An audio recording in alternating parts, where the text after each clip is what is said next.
ഓ തിരുഹൃദയമേ, യേശുവിൻ തിരുഹൃദയമേ, ശാന്തതയും എളിമയും നിറഞ്ഞ സൂനമേ,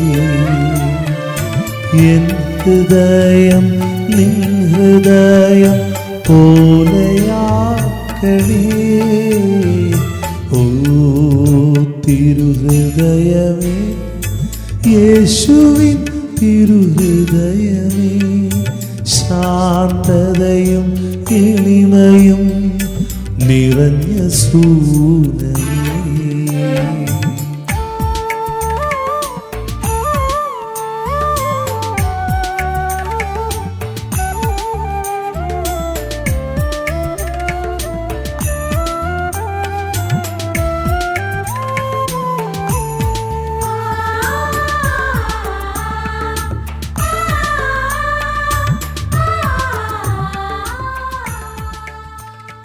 ഈശോയുടെ തിരുഹൃദയത്തിന് സ്തുതി.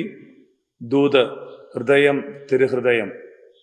ജൂൺ മാസത്തിൻ്റെ നന്മകളിലേക്ക്, തിരുഹൃദയത്തിൻ്റെ സ്നേഹത്തിലേക്ക് എല്ലാവർക്കും സ്വാഗതം. നിയമാവർത്തന പുസ്തകം 6:5. നിന്റെ ദൈവമായ കർത്താവിനെ പൂർണ്ണ ഹൃദയത്തോടും പൂർണ്ണാത്മാവോടും പൂർണ്ണ ശക്തിയോടും കൂടെ സ്നേഹിക്കണം. ഈ വചനങ്ങൾ നിങ്ങളുടെ ഹൃദയത്തിൽ സൂക്ഷിക്കണം. 2 ശ്രേഷ്ഠമായ ഹൃദയ വിചാരങ്ങൾ നമുക്ക് ജീവിതത്തിൽ സ്വീകരിക്കാം. ഒന്ന്, ദൈവത്തെ മനുഷ്യര് നമ്മൾ ഓരോരുത്തരും സ്നേഹിക്കേണ്ടത് പൂർണ്ണ ഹൃദയത്തോടെയാണ്, എ കംപ്ലീറ്റ് ഹാർട്ട്. രണ്ടാമത്, ദൈവത്തിൻ്റെ വചനം അഥവാ ദൈവത്തിൻ്റെ ഇഷ്ടങ്ങൾ, നമ്മളെക്കുറിച്ചുള്ള പദ്ധതികൾ, അതെല്ലാം നമ്മൾ സൂക്ഷിക്കേണ്ടത് ബുദ്ധിയിലല്ല, ഹൃദയത്തിലാണ്. ഒത്തിരി ഇഷ്ടത്തോടെ ദൈവത്തിൻ്റെ വചനത്തെ ഹൃദയത്തിൽ സ്വീകരിക്കാനുള്ള ആഗ്രഹം ഈശോയുടെ തിരുഹൃദയം നമ്മൾക്ക് ഓരോരുത്തർക്കും നൽകട്ടെ. പറയിപെറ്റ പന്തിരുകുലം എന്ന കഥ നമുക്ക് ഏവർക്കും പരിചിതമാണ്. വീട്ടിലെ മൂത്ത മകനെ ബ്രാഹ്മണ കുടുംബത്തിൽപ്പെട്ടവരാണ് എടുത്തു വളർത്തിയത്. പിന്നീട് അവൻ വലിയൊരു ഇല്ലത്തിൽ നിന്ന് വിവാഹിതനാകുന്നു. അവൻ്റെ പേര് അഗ്നിഹോത്രി. ഇളയവനെ എടുത്തു വളർത്തിയത് ഒരു പാവപ്പെട്ട കുടുംബക്കാരാണ്. അവൻ്റെ പേര് പാക്കനാറ്. പിന്നീട് ഒരിക്കൽ ഈ പാക്കനാറ് ജ്യേഷ്ഠനെ തേടി ഈ വലിയ ബ്രാഹ്മണ ഭവനത്തിലേക്ക് എത്തിച്ചേരുന്നുണ്ട്. ജ്യേഷ്ഠത്തി അനുജന് ആവശ്യമുള്ളിടത്തോളം ഭക്ഷണം വിളമ്പുന്നുണ്ട്.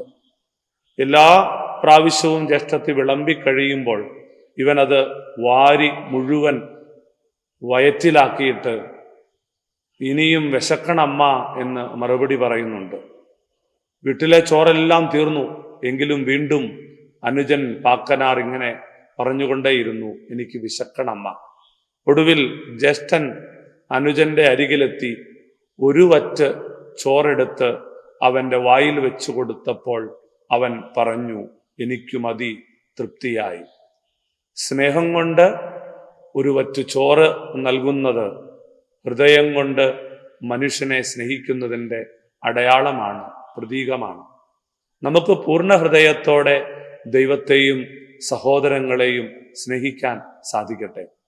പരിശുദ്ധ ജോൺ പോൾ II മാർപ്പാപ്പ പരിശുദ്ധ മറിയത്തോടുള്ള അദ്ദേഹത്തിൻ്റെ ഭക്തിയെ ഇങ്ങനെയാണല്ലോ പറഞ്ഞ് പഠിപ്പിച്ചത്, തൊത്തൂസ് തൂസ്, ഞാൻ പൂർണ്ണമായും നിൻ്റെതാണ്. നമ്മുടെ ആത്മീയത ഈ ഒരു തലത്തിലേക്ക് വളരാൻ ഇടയാകട്ടെ.